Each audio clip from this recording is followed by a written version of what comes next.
साथियों, जय श्री कृष्ण, राधे राधे, ओम नमः शिवाय, हर हर महादेव।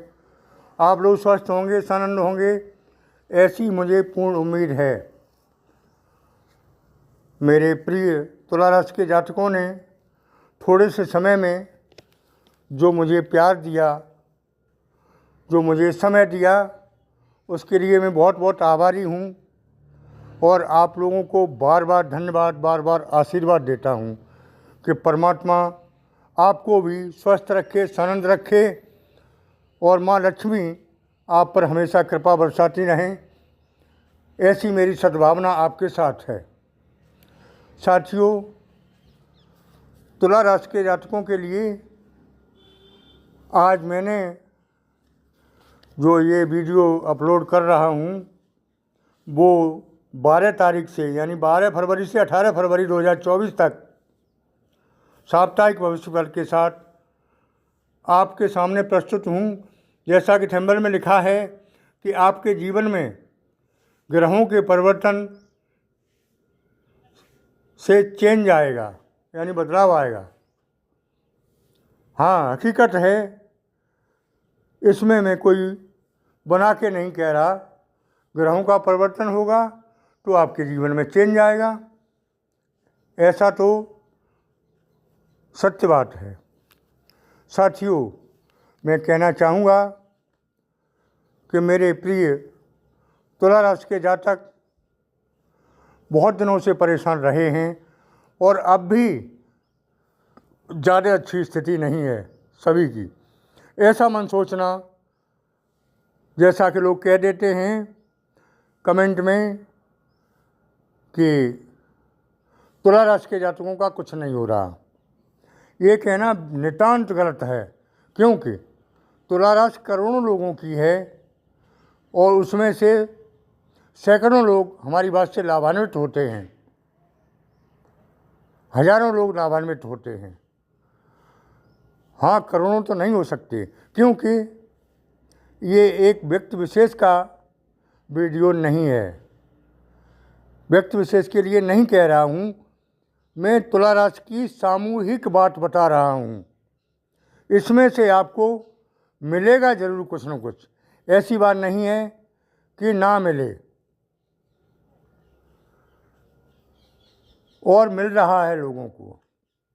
तो साथियों, मैं कहना चाहूँगा कि इस सप्ताह में आपका लाइफ करियर कैसा रहेगा, स्वास्थ्य कैसा रहेगी, शिक्षा कैसी रहेगी और पारिवारिक जीवन कैसा रहने वाला है। सबसे बड़ा होता है स्वास्थ्य। तो स्वास्थ्य के बारे में बताऊंगा कि इस समयावधि में आपका स्वास्थ्य कुछ नरम दिखाई दे रहा है, इसलिए स्वास्थ्य के प्रति सचेत रहें। क्योंकि समय के साथ साथ मौसम परिवर्तन हो रहा है और इस समय में मौसमी बीमारियां होती ही हैं, जैसे सर्दी जुकाम वगैरह है, उदर विकार है, पेट विकार। इनसे आप लोग बचाव रखें, क्योंकि बचाव ही सबसे पहला इलाज है। दूसरी बात मैं बताना चाहूँगा शिक्षा, क्यों स्वास्थ्य और शिक्षा दो प्रमुख बिंदु होते हैं। स्वास्थ्य सही है तो स्वास्थ्य से ही सब कुछ कर पाएंगे, शिक्षा भी स्वास्थ्य से होगी, और शिक्षा बिना स्वास्थ्य भी नहीं रह सकता सही। जो शिक्षित हैं, पढ़े लिखे हैं, वो अपना सब कुछ मेंटेन कर सकते हैं। तो शिक्षा भी बहुत आवश्यक पॉइंट है। इसके लिए विद्यार्थियों का मन लगने लगेगा। विदेश में जाने की योग हैं, उच्च शिक्षा के योग हैं, और विद्यार्थियों का अच्छा समय पढ़ाई का है, ऐसे योग हैं। साथियों, आगे मैं बताना चाहूँगा रोजी रोटी रोज़गार के बारे में। तो सबसे पहले नौकरी के बारे में बताते हैं कि नौकरी में दिक्कतें आ सकती हैं, तो अपने बॉस से संबंध बना के रखें, बॉस से ना बिगाड़ें। जो लोग नौकरी के लिए प्रयासरत हैं उनको आसानी से नौकरी नहीं मिलती दिखाई दे रही है। कड़ी मशक्क़त करनी पड़ेगी और कड़ी मेहनत से ही नौकरी के योग हैं। तो नौकरी के लिए अगर आप तैयारी कर रहे हैं तो मैं ये नहीं कहता करते रहिए, लेकिन ये समय अच्छा नहीं है नौकरी के लिए। आप लोग कहते हैं कि आचार्य जी सब अच्छा ही अच्छा बताते हैं, खराब नहीं बताते। तो मैं खराब इसलिए नहीं बताया करता था कि आप नेगेटिव होंगे। हालांकि कहता सब कुछ था, लेकिन थोड़ा घुमा के आपके कहने से अब स्पष्ट भी कहने लगा हूँ। तो साथियों, व्यापार धंधे के बारे में बताएं। आपका पैसा आ रहा है, आपको भी दिखाई दे रहा है कि इधर से आएगा, इधर से आएगा, इधर से आएगा, लेकिन हाथ में नहीं लग रहा है, कलेक्शन नहीं हो रहा है, बैंक बैलेंस नहीं हो रहा है।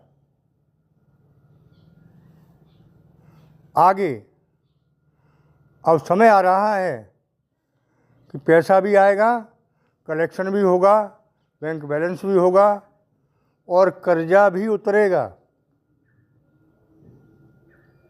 कर्ज की स्थिति बनी हुई थी, मैं समझ रहा हूँ, ग्रह गोचर की स्थिति के अनुसार। तो साथियों, थोड़ी मेहनत करें, कर्म करेंगे तो फल ज़रूर मिलेगा। जैसा कि मैं एक सूत्र बताया करता हूँ सफलता का कि if you want to get success work hard. यानी अगर आप सफलता चाहते हैं तो कड़ी मेहनत करें, क्योंकि भाग्य ही सब कुछ नहीं है। भाग्य, कर्म से भाग्य भी बदल जाता है, हाथ की रेखाएं बदल जाती हैं कर्म करने से। तो मेहनत ज़रूर करें। मैं तो ये सलाह हर वीडियो में दिया करता हूँ। 2-3 चीज़ें हैं कि ये ग्रह गोचर, दूसरा भाग्य और तीसरा कर्म। ऊपर की 2 चीज़ें अपने हाथ में नहीं हैं, लेकिन कर्म करना अपने हाथ में है। तो जो हाथ में है उसको ना छोड़ें, उसको तो करते रहें। कड़ी मेहनत करेंगे, फल मिलेगा, भाग्य बदलेगा। और ग्रह गोचर तो बदलते ही रहते हैं, कभी अच्छे हैं, कभी खराब हैं। ग्रह गोचर की स्थिति तो चेंजेबल है, लेकिन कर्म की स्थिति चेंजेबल नहीं है। वो आपके ऊपर है, जैसा कर्म करेंगे वैसा फल मिलेगा। ये हर युग में रहा है, हर समय में रहा है, पहले भी रहा था और अब भी रहा है और आगे भी रहेगा। ये सत्य है। जो सत्य है उसको ना छोड़ें तो बहुत अच्छा रहेगा। साथियों, पारिवारिक जीवन के बारे में बताएं कि अभी पारिवारिक जीवन उतना अच्छा नहीं है जितना होना चाहिए। हालांकि सुधार हुआ है, लेकिन धीरे धीरे, उम्मीद के साथ नहीं हो रहा है। साथियों, आगे व्यापार धंधे के बारे में चर्चा कर लेते हैं, क्योंकि धन की स्थिति के बिना कुछ नहीं है। तो व्यापार धंधे आपके चलेंगे, इसके लिए 2 चीज़ का आपको ध्यान रखना पड़ेगा। एक तो समय में मेहनत भी आ जाती है, और दूसरे किसी पर विश्वास नहीं करना है।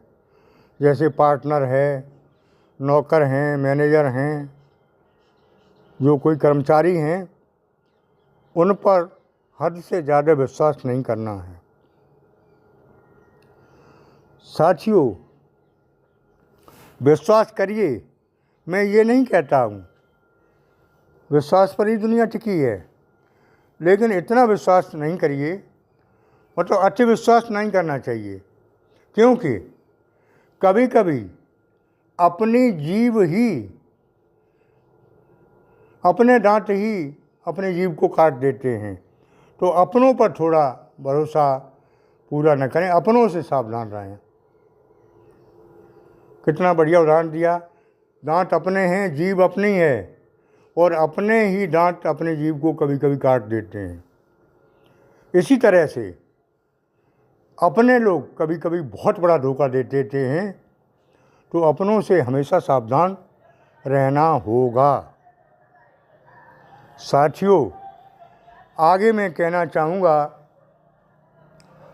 कि वैवाहिक जीवन यानी विवाह के कैसे योग हैं।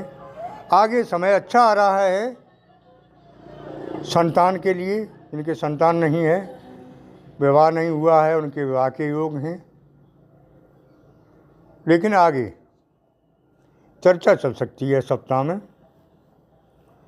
और आगे समय बहुत अच्छा है। जिनको लव अफेयर्स के लिए भी समय आगे अच्छा आ रहा है, उतना अच्छा नहीं है जितना हम चाहते हैं। हाँ, अच्छा ज़रूर आएगा। तो साथियों, आगे के लिए हमें देखना है